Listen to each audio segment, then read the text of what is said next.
આકાશવાણી ભુજ સ્થાનિક સમાચાર નેહલ ઠક્કર વાંચે છે।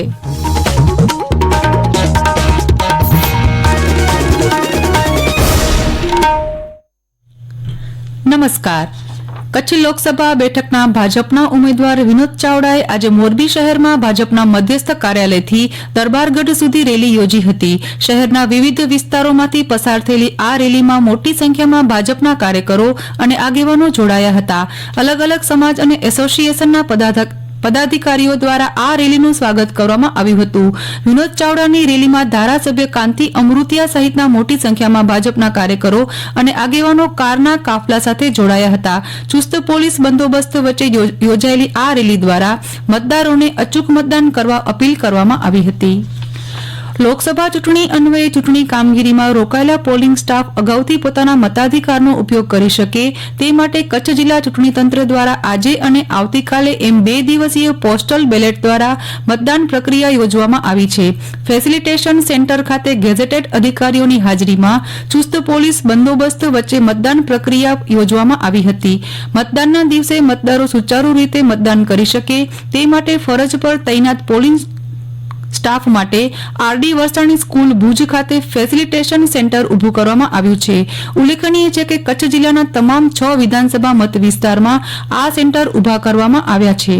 આ સેન્ટરમાં પોલિંગ સ્ટાફના મતદાનના 2 દિવસ પૂર્ણ થયા બાદ પોલીસ કર્મચારીઓ, એસઆરપીએફ જવાનો તેમજ આવશ્યક સેવાના મતદારો બેલેટ પેપરથી મતદાન કરશે। આમ આગામી તારીખ 4 મે સુધી ફેસિલિટેશન સેન્ટર ખાતે બેલેટ પેપરથી મતદાન પ્રક્રિયા યોજાશે।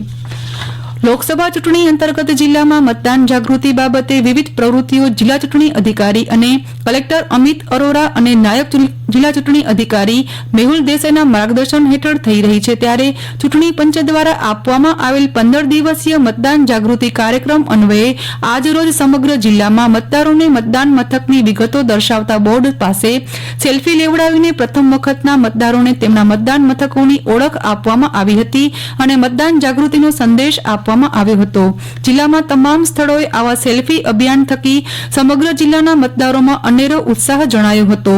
સમગ્ર કાર્યક્રમનું ટીઆઈપી નોડલ અધિકારી અને જિલ્લા વિકાસ અધિકારીના નેજા હેઠળ સ્વીપ નોડલ અધિકારી, મદદનીશ નોડલ અને તેમની ટીમ દ્વારા કરવામાં આવ્યું હતું।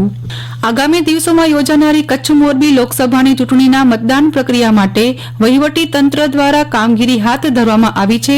જે અંતર્ગત રાપર નગરપાલિકા ટાઉન હોલ ખાતે જિલ્લા ચૂંટણી અધિકારી અને કલેક્ટર અમિત અરોરા તથા મદદનીશ જિલ્લા ચૂંટણી અધિકારીની સૂચનાથી 2 દિવસીય તાલીમ શિબિર આયોજિત કરવામાં આવી છે। જેમાં ફર્સ્ટ પ્રિસાઇડિંગ પોલિંગ ઓફિસર, મહિલાઓ, સખી બૂથ સહિત કર્મચારીઓને મતદાન દરમિયાનની ફરજની તાલીમ આપવામાં આવી હતી। જે અંતર્ગત પાટણ, બનાસકાંઠા, સાબરકાંઠા, મહેસાણા સહિતના અન્ય જિલ્લાના અહીં ફરજ બજાવતા કર્મચારીઓ માટે આજથી બેલેટ પેપર દ્વારા મતદાન શરૂ કરવામાં આવ્યું છે। જેમાં કુલ 1157 કર્મચારીઓ બેલેટ પેપર દ્વારા મતદાન કરશે। આગામી લોકસભા સામાન્ય ચૂંટણી અંતર્ગત કચ્છ સંગ્રહાલય ભુજના કર્મચારીઓને ચૂંટણી ફરજ બજાવવાની હોય સંગ્રહાલય આગામી 6 અને 7મી મેના સંપૂર્ણપણે બંધ રહેશે તેમ ક્યુરેટર કચ્છ સંગ્રહાલય ભુજની યાદીમાં જણાવાયું છે। મુસાફરોની માંગ અને સુવિધાને ધ્યાનમાં રાખીને પશ્ચિમ રેલવેએ ગાંધીધામ અને હાવડા વચ્ચે વિશેષ ભાડામાં વિશેષ ટ્રેન દોડાવવાનો નિર્ણય કર્યો છે।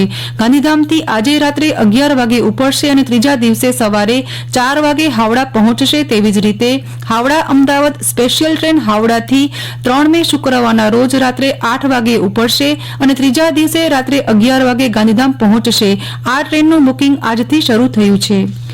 અમેરિકા અને વેસ્ટ ઇન્ડિઝમાં જૂનમાં રમાનાર T20 વિશ્વકપમાં ભાગ લેનારી ભારતીય ટીમની જાહેરાત કરવામાં આવી છે। રોહિત શર્માના સુકાની પદેની ટીમમાં હાર્દિક પંડ્યા ઉપસુકાની રહેશે। 16 સભ્યોની ટીમમાં અન્ય 3 ગુજરાતી ખેલાડીઓ રવિન્દ્ર જાડેજા, અક્ષર પટેલ અને જસપ્રીત બુમરાહનો સમાવેશ થયો છે। અબડાસા તાલુકાના ગુડથર ગામે આવેલા મોટા મતિયા પીરના સ્થાનકે દર વર્ષની જેમ આ વર્ષે પણ ચૈત્ર માસની ત્રીજ અને ચોથના દિવસે યોજાયેલા મેળામાં કચ્છ અને કચ્છ બહારના વિસ્તારના ભાવિકો મોટી સંખ્યામાં દર્શનાર્થે આવ્યા હતા। આ વખતે શાળાઓમાં પરીક્ષા પૂર્ણ થઈ ગઈ હોવાથી હજારોની સંખ્યામાં શ્રદ્ધાળુઓ મેળામાં ઉમટી પડ્યા હતા। મેળો રાત્રિ દરમિયાન પણ ચાલુ રહ્યો હોવાથી લોકોએ મેળાની મોજ માણી હતી। તો આ સાથે સ્થાનિક સમાચાર પૂરા થયા। નમસ્કાર।